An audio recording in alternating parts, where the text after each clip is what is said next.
Hello, welcome to another edition of Lockdown Large Extra Time. Me and Mike here. We're going to be bantering about some kind of football related topic, and tonight will be the Moyes is back in town. So we're going to be discussing the situation with David Moyes. Is this a renaissance? Has he reinvented himself successfully? Because I'm not sure about you, Mike, but most people, I think most average fans, wrote off David Moyes, particularly West Ham fans, at the start of the season. They weren't particularly enthused about getting him back. He was seen as yesterday's man, but look where they are now. So that's what we're going to debate for the next 20 minutes. I will start the legendary clock. And okay, here we go. So Mike, David Moyes. It's Moyesy, yeah. fair to say he's looking good. He's sitting pretty at the moment. First things first, do you think this is a long-term thing, or do you think it's potentially a flash in the pan and he'll revert to some kind of type that's less impressive? I don't know. I think the way that he the way that he runs, I say, well, the teams that he's been successful with, Yeah. it kind of almost like he's built for longevity. You know, look how long he was able to sustain a fairly good level of performance for with Everton. So he obviously didn't get the chance to do that at United, whether that's because it was too big a stage and he wasn't the right fit, or just wasn't good enough, or whatever. He didn't get the chance. So I would say probably won't be a flash in the pan. Do I think that West Ham are going to be knocking on the door of the top four every season from now on? No, but do I think that it's inconceivable that he could have another season like this next year, or maybe the year after, or whatever, or consistently be one of those teams that's knocking on the door of the bigger teams like he did with Everton? Yeah. So Okay. fair play to him. Fair play to him, because I think you're right. A lot of people wrote him off, didn't they? They did. No, you make a good point, Mike, because if we look back on Moyes' career, obviously he broke through at Preston, looked very impressive with them. I think getting them to the playoffs, didn't he? And that's how he got the Everton job.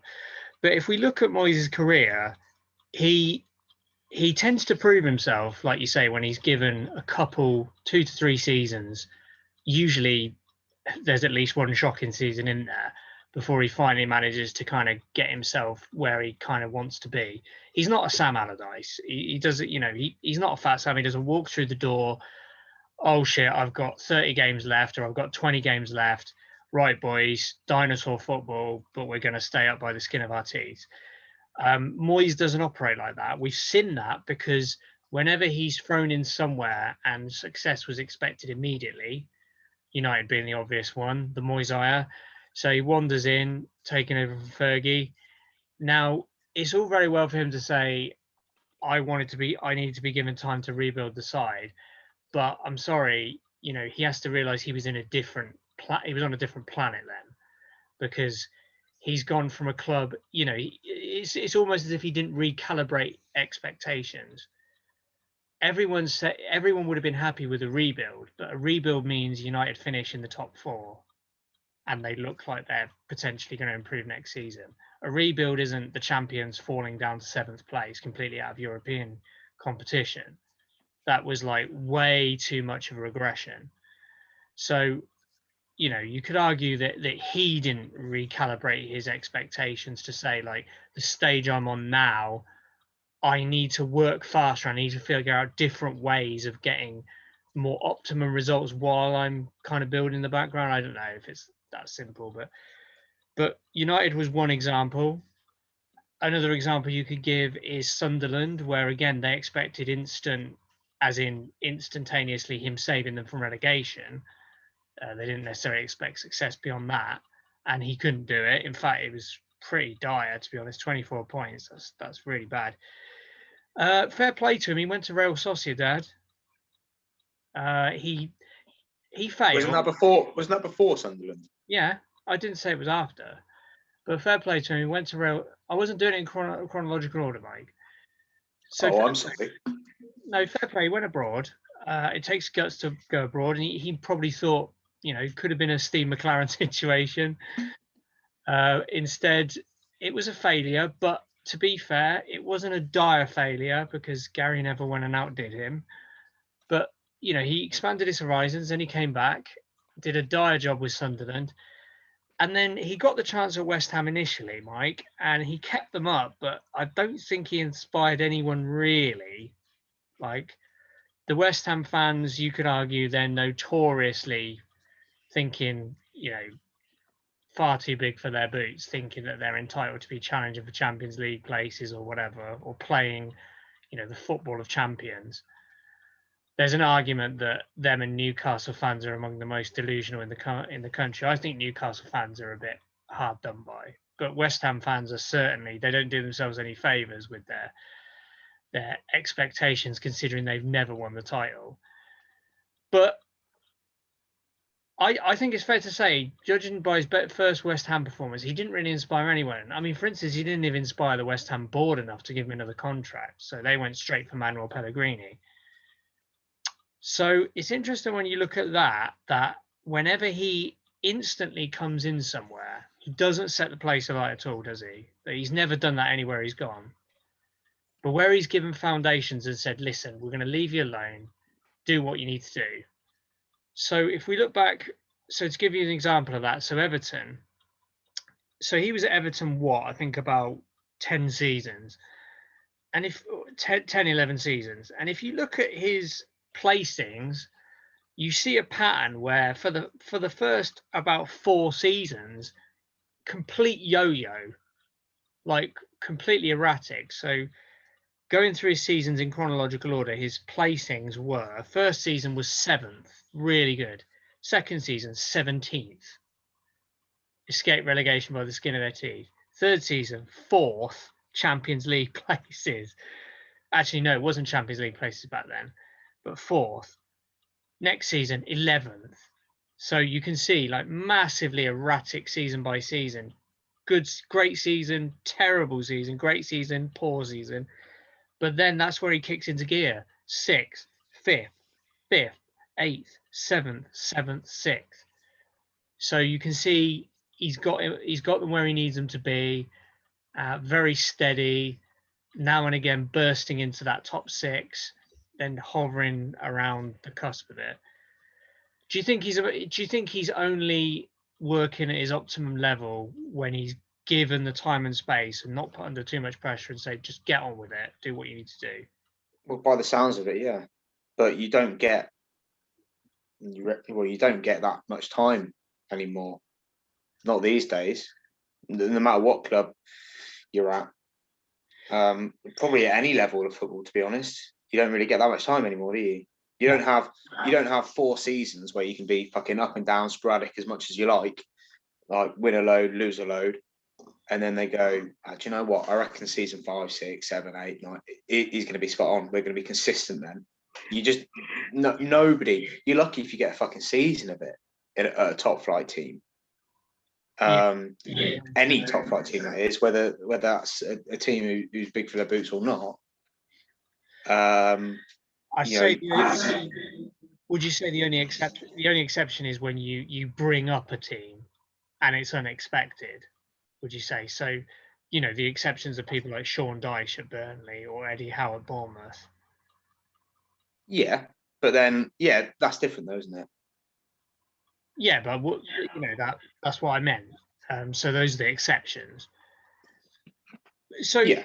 Mike, if you talk, so do you think as well? I remember thinking when he got the West Ham job the second time, I remember thinking, first of all, it's a bit harsh, because it's a bit like it reminded me of when you dumped your loyal girlfriend because you wanted a shot at the hot girl, and then turns out the hot girl was too hot for you, and you kind of got your tail between your legs, and you go back to your old girlfriend like, can we make it work, please? And that's what it seemed to be. They kind of shuffled back to David Moyes. But do you think there's a good argument that West Ham are a very similar sized club to Everton, so they suit David Moyes? Would you say that? Yeah, you could definitely say that he has a kind of a range that Yeah. he's most effective within. So like we said before, isn't it? The teams perhaps there won't be consistently top four. Things can change. A lot can change in 5, 10, 15 years, but certainly for now there won't be consistently top four. Neither should they be battling relegation. To be, the good kind of the top half teams, maybe you'd refer to them as. Maybe that's his thing. Maybe that's his niche. Maybe that's where, like Sam Allardyce has his thing, which is save relegation strugglers. Maybe David Moyes is right. I can deliver, given time, I can deliver a good level of consistency with average teams. Oh, I mean, I mean, you had to get that average in, didn't you? Well, yeah. I mean, we are talking about average teams, like average Premier League sides. Yeah, or West Ham, West like a Ham top fans. Premier League side. Yeah, I'm sure West Ham fans would argue we're not average historically, although the argument is they are historically, because again, No, they never won a top division title. So they're an average top flight team. yeah. I mean, as were Everton, but he'd managed to get Everton because, like you said, with his sixth, seventh, eighth, sixth, or whatever it was, but that ballpark, he managed to deliver them. Everton would have been happy with that. of course, yeah, no, yeah. Everton were happy with that. It's so yeah.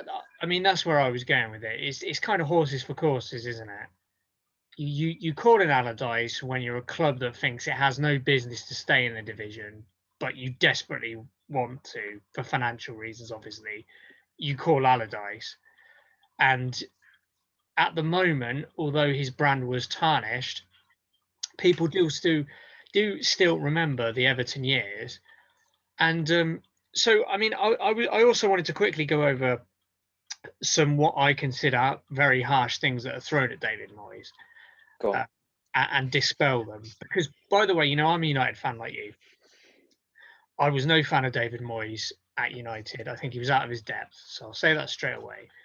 But what I'll say about other accusations that are thrown at David Moyes, I think are really harsh. So number one is his tactics are no better than Allardyce or Pulis. I think that's bollocks. So I think he's quite standard. I don't think obviously not going to get tiki taka, but he did bring in a far more flair players than someone like Allardyce. He likes he likes at Everton. He ended up having a very mobile midfield where they all kind of interchange positions. So it's definitely not a meat and potatoes 4-4-2 get it up to the big man percentage. No, it is a sensible. Yeah, that's how I describe it. Yeah, it's not going to necessarily get the pulse racing every week, but it's not fuck, I want to gouge my eyes out. This is so bad. So I think number one, there's that he's more boring than he actually is. So that was number one. Number two is the second that he left Everton improved because Roberto Martinez got them more points than they'd ever had in the Premier League, finished as high as Moyes ever managed, even if he did fall off after that. The thing about that is he got given shitloads of money to spend on like Romelu Lukaku and all those kind of players. Moyes didn't get that kind of investment. At no point in his Everton spell did Moyes get, a 50 million striker. I know obviously we're talking about different budgets because of the time, but he never got a top level striker like Lukaku purchased for him. He never got, the scale, the standard of midfielders that they're getting now, like James Rodriguez. He never would have got players like that. So within his budget, Moyes did exceptionally well at Everton, right? Other things that are thrown at him, he never did well in cup competitions. Now, to be fair, I think this is probably a fair accusation. He reached one FA Cup final, couple of semi-finals, I think, during his Everton stint. That's not really good enough. I mean, you would have thought he could have maybe won a cup. I mean, even Harry Redknapp won a cup. So I think that's probably a fair accusation. And the other thing that I'll deal with in a second, Mike, is that he never seems to figure out a way to beat the very top sides. Yeah, so that's the other accusation. We'll deal with that in a second. What do you think about those quickly? Do you disagree or agree with all of those? I don't know. Yeah, I think, to be fair, my opinion on those is similar to yours. Yeah. I think that, like you, I think the cup accusation is probably warranted. It's fair. Well, it's based on fact, isn't it? So the fact is he didn't deliver in cups, doesn't deliver in cups, hasn't delivered in cups. So you can go, oh, it's unfair. Well, it's not. It's the truth. So that is what it is. But yeah, I think that he probably doesn't. Yeah, I think it's part of the. He gets a bit of a tough time, but I think the others are probably not fair, other than maybe the last. Yeah. The last.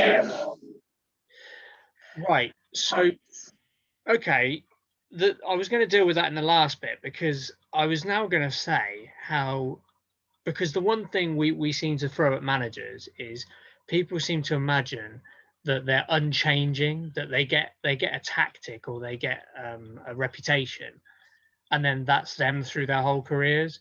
Whereas in fact, you look at the very best, Fergie, Ancelotti, even to a certain extent, Guardiola and Klopp, they evolve, they tweak their styles, they do grow and evolve over time, because if there's no evolution, you're never going to maintain success at the highest level. So with Moyes, I do see that he seems to be, he definitely seems to move with the times. Some of the signings he's made, for West Ham, bringing in Souček and Buffal and players like this and Bowen, who've turned out to be really big successes. When you consider where West Ham were with their big signings, players like Haller, who were just big money, complete flops, cost a fortune.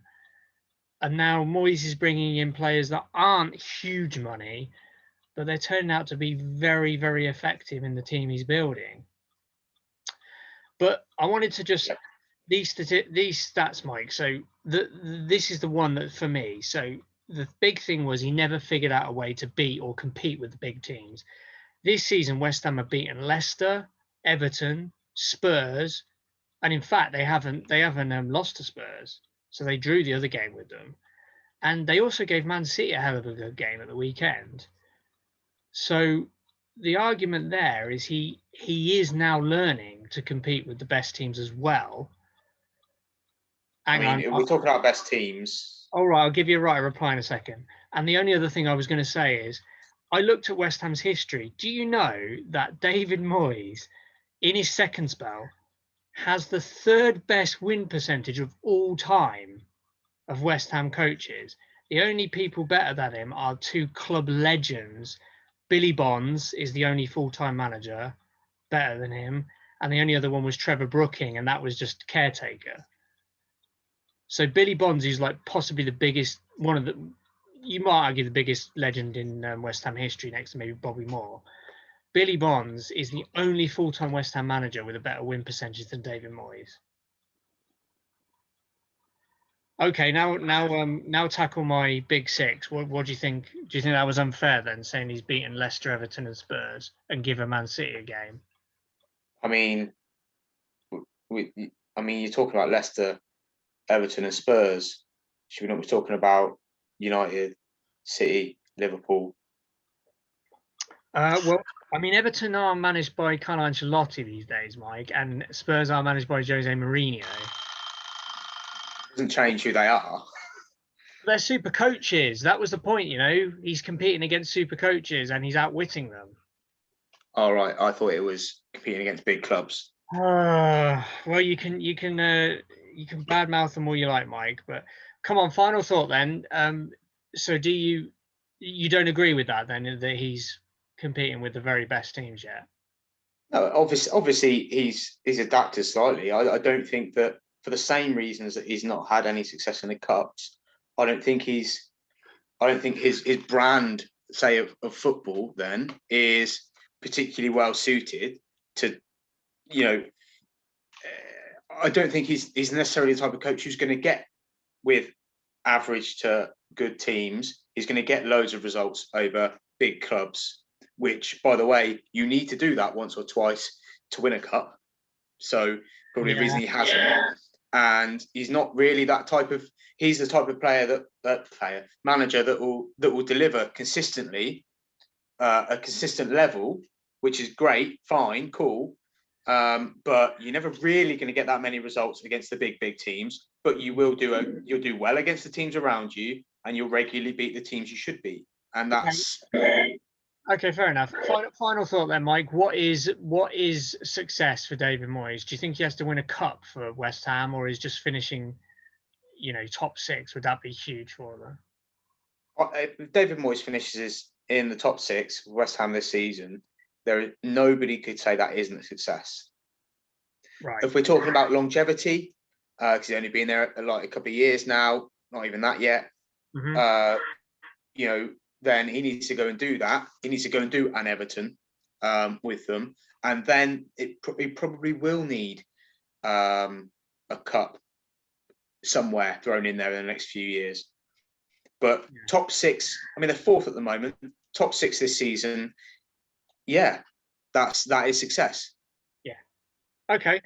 Great. Well, that's our discussion over then for David Moyes. We will see you next time, people.